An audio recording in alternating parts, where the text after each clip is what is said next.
Press conferences कर रहा होता है बैठा हुआ मोई यूसुफ, और किसी दुनिया के मुल्क में आपने आपने उनके एनएसओ को देखा होगा रोजाना मीडिया पे बैठ के प्रेस कॉन्फ्रेंसेस करे? उनका काम ही नहीं था। अजीत डोभाल को देखा है कि वो आके प्रेस कॉन्फ्रेंसेस कर रहा हो, ट्वीट कर रहा हो या इस तरह की वजाहतें दे नजर नहीं रहा हो? आते। नजर नहीं आते। आप एक उसको बच्चे को लाए हैं, पता ये चला वो रोज कोई ना कोई नया एक बयान दे के नया मैस क्रिएट कर रहा है, और पाकिस्तान के लिए भी एम्बेरसमेंट हो रही है। इस वक्त कोई मुसलमान मुल्क जो है ना वो पाकिस्तान के स्टैंड के साथ नहीं खड़ा है। इंडिया जो 20 साल दूर बैठा रहा है, इन चीज़ों से नहीं पड़ा, उसने कोई आके अमेरिकन के साथ तामुन नहीं किए, उन्होंने नेटो सप्लाईज के लिए कोई रूट नहीं दिए, उन्होंने कोई उनको ऑफर्स नहीं की। आज पता ये चलता है अमेरिका और वो जो है वो स्ट्रेटेजिक पार्टनर बन गए, हम उसमें एक उसमें बड़े जो है विलन मुलजिम बन कैरेक्टर गए। कि पाकिस्तान के पास कितनी एयरफोर्स और कितने जहाज कितने फौज वो है, तो अगर उसको ये नहीं पता तो नेशनल सिक्योरिटी एडवाइजर कैसे हो सकता है? इसका मतलब है कि मोईद यूसुफ ने पाकिस्तान को नुकसान पहुंचाया और पहुंचाएगा, अभी तो कुछ भी नहीं पहुंचाया। आगे आप देखिए। जय हिंद, स्वागत है आप सबका दी तथ्य न्यूज़ में। Pakistani national security adviser Moeed Yusuf गए थे अमेरिका अभी 8-10 दिन के दौरे पर। वहाँ जाके उन्होंने टीम जो बाइडन के जो प्रशासन है पूरा उसमें मिन्नतें की, गिड़गिड़ाए, पैर पकड़े, यहाँ तक कि रो भी दिए। रोने के बाद भी, जो कि पाकिस्तानी मीडिया ने ये बताया, पुराने वीडियोस में आप जाकर देख सकते हैं पाकिस्तानी मीडिया ने कैसे बताया कि वो रो भी दिए वहाँ जाके। उसके बाद भी उन्होंने इनको सीरियस नहीं लिया। ना जो बाइडन ने इमरान खान को फ़ोन किया, ना ही किसी भी बात पर गौर फरमाया पाकिस्तान की क्या प्रस्ताव लेके आए। पूरी एकदम दूध में से मक्खी की तरह निकाल फेंक दिया। अब जो है ये लोग पाकिस्तानी जल रहे हैं हमारे national security adviser Shri Ajit Doval साहब से। पूरी चीज़ क्या है उससे पहले आइए हम सुने। डॉक्टर मोईद यूसुफ के कारकर्दगी से ज़्यादा खुश नहीं है। अगर आप उससे ये पूछ लें कि पाकिस्तान के पास कितनी एयरफोर्स और कितने जहाज और कितने फौज और वो है, तो अगर उसको ये नहीं पता तो नेशनल सिक्योरिटी एडवाइजर कैसे हो सकता है? ठीक है, लेकिन वो तो ये भी कहते हैं कि अमेरिका ना माने तो पाकिस्तान के पास बड़े ऑप्शन है, और भी ऑप्शन है। वो ऑप्शन क्या हैं?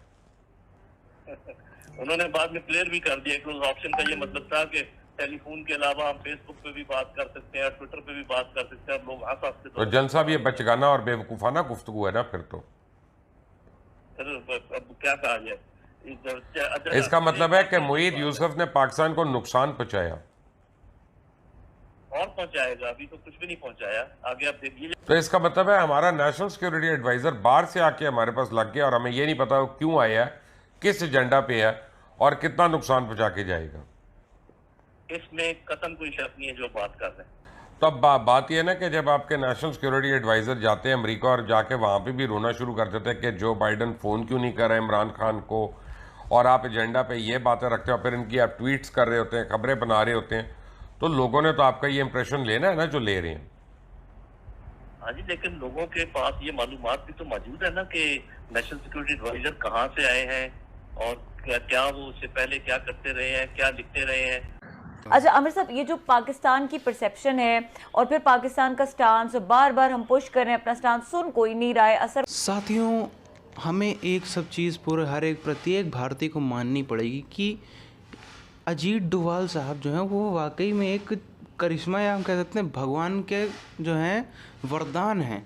इंडिया को ऐसा इतना काबिल, इतना कर्मठ, इतना ज़्यादा हम कह सकते हैं फोकस्ड एनएसए मिला है, नेशनल सिक्योरिटी एडवाइज़र मिला है। ये इंडिया के लिए वाकई में धन्य होने की, बहुत ही ज़्यादा प्राउड फील करने की बात है। क्योंकि अन्य देशों में आप देखो, चाहे आप किसी भी देश को, यूएस के देख लो, चाहे चाइना को देख लो, अगर आप काबिलियत के मामले में थोड़ा सा बैकग्राउंड चेक करोगे नेशनल सिक्योरिटी एडवाइज़र का, तो आपको फ़र्क साफ पता चल जाएगा। अजीत डोभाल साहब जैसा वाकई में कोई हो नहीं सकता। अगर उनका बैकग्राउंड देखें, पहले आईपीएस एक बैकग्राउंड से आना, उत्तराखंड से आना, फिर आईपीएस बनना, इंटेलिजेंस में इतने साल का एक्सपीरियंस होना, निदेशक, उप निदेशक, फिर निदेशक बनना, फिर हम देखें उन्होंने कई सरकारें देखी। कई सरकारें तो ऐसी भी थी, जैसे हालांकि हम देखें मोरारजी देसाई सरकार, जिसमें साफ तौर पर उनको मना कर दिया था कि नहीं जाओ, ये सब कुछ नहीं करना है। आप लोग को शायद ये आपने स्टोरियाँ सुनी होंगी कि नहीं, इतना ज़्यादा देशभक्ति दिखाने की ज़रूरत नहीं है, इतना सब कुछ करने की ज़रूरत नहीं है। ऐसी चीज़ें उसको देखने के बाद भी अपने जो है लक्ष्य से ना हटना कि अरे जब प्रधानमंत्री ही नहीं चाह रहा है तो मैं क्यों करूं, मैं भी छोड़ता हूं, वो चीज़ नहीं करना। उसके बाद भी अपने लक्ष्य पर डटे रहना। तो एक जो देशभक्ति की भावना है उन कोई उसको कंपेयर नहीं कर सकता। वहीं हम देखें मोईद यूसुफ को, उनका क्या जीवन है। अमेरिका में हैं, हालांकि पाकिस्तानी पूरा जीवन लगभग पूरा जीवन उनका बीता अमेरिका में, कोई पाकिस्तान से लेने देने नहीं, एकदम हेलीकॉप्टर लैंडिंग करा के इमरान खान लाए यहाँ पर लाके NSA बुला दिया। वो इंसान ना तो इंटेलिजेंस में उसने कुछ ग्राउंड लेवल पे काम किया, ना ही उसका कुछ पाकिस्तान के बारे में कुछ जानता है, क्योंकि पूरी ज़िंदगी तो अमेरिका में बीती है। मतलब जो ग्राउंड सिचुएशन है पाकिस्तान की, वो क्या जानता है।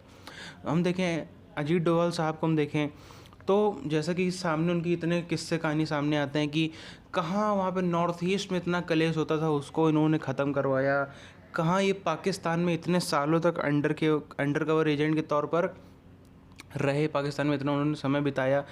और भी दुनिया के अलग अलग पैमानों पे हम देखें तो कभी भी हमें नहीं सुनने को मिला है कि अजीत डोभाल साहब की प्लानिंग फेल हुई हो।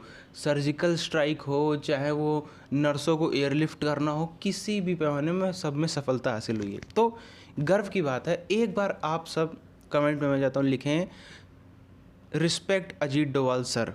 अगर लिखते हैं तो बहुत अच्छा लगेगा। धन्यवाद। जय हिंद।